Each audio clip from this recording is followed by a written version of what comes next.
Hey everybody, this is a bonus episode of Horror Movie Night, and I am doing a quick interview with Elle Callahan, who has a new movie out called Headcount, correct?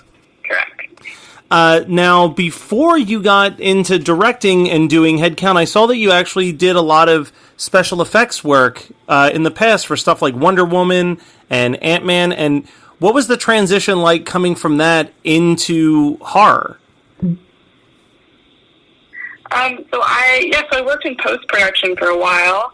I did, VFX and editorial and really specialized in sound design.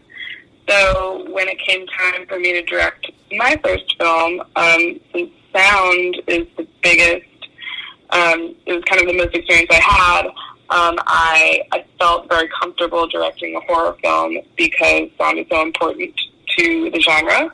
I don't know about you, but when I get too scared watching a movie, I'll usually mute it.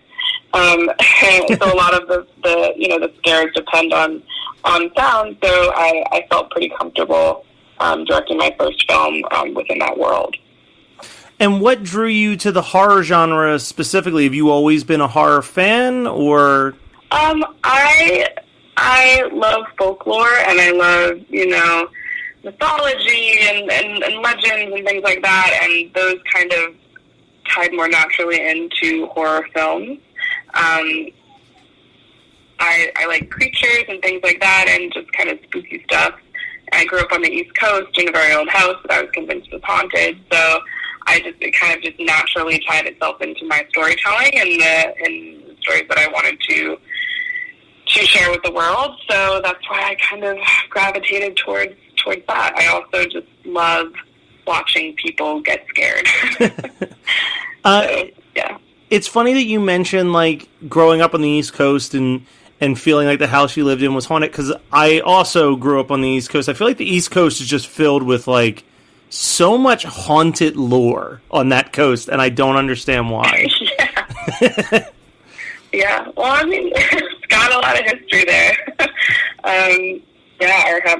I grew up in very old, and I had many weird occurrences in it, and I love telling people about those happenings, and so I was like, I want to make films that are kind of similar to that. But yeah, I think it's just like everything out there is a lot older, so there's more history and more, opportunities for ghosts to arise. Exactly. It's all those pilgrims and Quakers. So what brought you to the project Headcount? Well, I had been working for filmmakers for a long time, and I kind of got I wanted to be a filmmaker and tell my own stories, and the writer, Michael Nader, and I and our friends went out to Joshua Tree a couple of years ago, and I found, being from the East Coast, I had never been to Joshua Tree before, and I found the landscape to be very creepy and alien-like and isolating, and, we thought what a great, location to set a horror film. And so we kind of took our experience that weekend with our friends, and I just dropped a monster in there and wrote a story about that. Yeah. I mean, I feel like that's kind of the best way to do it, though. Like a lot of the times that I've ever tried to write anything, it always starts with a very real experience that I had, and then, I always used to say when I was writing a lot of like dramas and comedies that I'm really just rewriting my life where I'm a lot cooler and wittier and things play out the way I hope they did instead of how they actually did. Yeah, I mean, you always want to have like a personal connection to the stories that you're telling. And it's kind of strange because for me, I felt more connected to the monster. The monster I love dearly. It's like my firstborn, and so it was kind of strange because you'd think that I'd feel more connected to the characters themselves since they were basically based on us. But I was I felt more invested in my creature that I created, and I think it's because it was something original and that came from my brain, and I kind of brought it to life in that respect. Yeah. Did you grow up as a monster fan? Were you someone who was always into monster movies, or did this kind of shock you how much you had an attachment to the monster? It kind of shocks me how much I had an attachment to her. Yeah. Monster movies always really scared me when I was younger, and maybe that's why my first film revolved around that, because they really struck a chord with me in terms of fear, and I wanted to pass that along. And I also just think that they're really fun. And I'm sure that there's got to be an element of catharsis to, like, tackling the thing that used to scare you as a kid and having control over it, you know? Yeah. You know, you can bring kind of your memories of fear and, like, kind of, like, take them back in a way. And then impose them on others.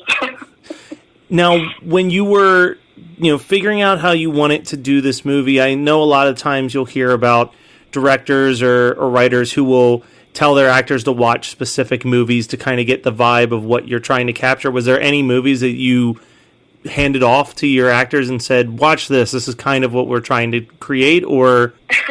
Well, I had my crew watch a lot of movies, but in terms of my cast, I didn't tell them really anything to watch because I wanted them to act as realistic as possible, and a lot of the horror movies that I stylistically like have kind of strange styles of acting.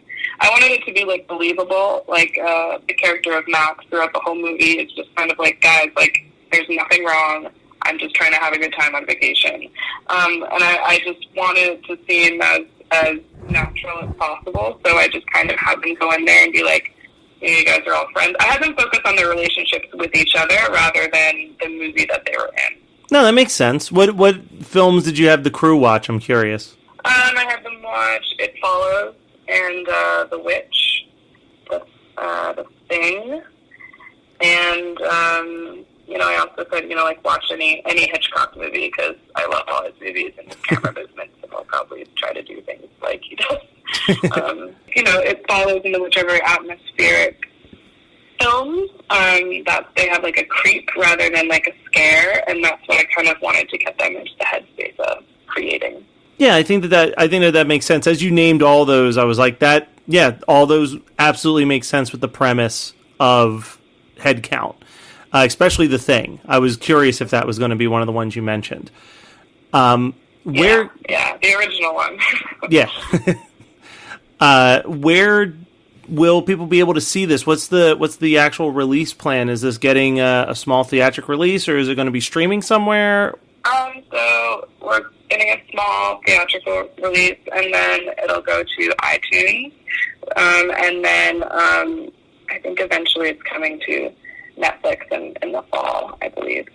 Oh, that's perfect. Get in there just in time for when people are using Netflix for their Halloween month. Exactly. Yeah, my favorite time of year. I think even people who hate horror movies have like a secret love of like Halloween and just putting on horror movies. Oh, of course. Yeah, I think it's very it's nostalgic. It's associated with your childhood and growing up and dressing up and kind of, being the monsters. And I think, that time for me, especially growing up in New England with the change in seasons, it's like there's sometimes just like that temperature and that smell of like autumn just makes me like automatically want to watch a horror movie. So it's funny. It's funny because for me, since I watch so much for the podcast, Halloween for me is my time to like go back to what my grandfather used to show me. So it's all like the black and white Universal movies for the month. It's like a nice, relaxing, not as disgusting time for me to watch horror films. Yeah. Yeah. So where is the best spot right now for people who are listening to keep up to date with what's happening with not just Headcount, but with you, what the following projects will be? I'm pretty active on Instagram, as any millennial is. And my handle is my name. It's Elle Callahan, so ELLECALLAHAN. And I'm shooting my next film in a week, and I'm pretty active on Instagram in terms of, sharing production photos and stuff like that. Because I think, it's important to kind of show the actual process of making the film, because that's really fun. And I'm hoping to inspire more, young women to get behind the camera and tell stories of their own. So, yeah, you can follow me there, and have a new movie coming very, very soon. Are you doing another horror, or is it a different genre this time? It is, I don't know if I'd call it a horror film, but it is a scary genre film. Okay. It's not like straight horror. It's more like kind of social commentary horror, I guess. I mean, it is a perfect time for there to be more social commentary horror right now.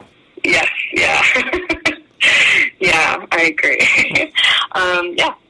So you can keep up with my shenanigans there. I'm going to be doing some cool stuff. Awesome. Well, thank you so much, Elle, for taking the time. Yeah, thank you for having me. You're listening to the Geekscape Network.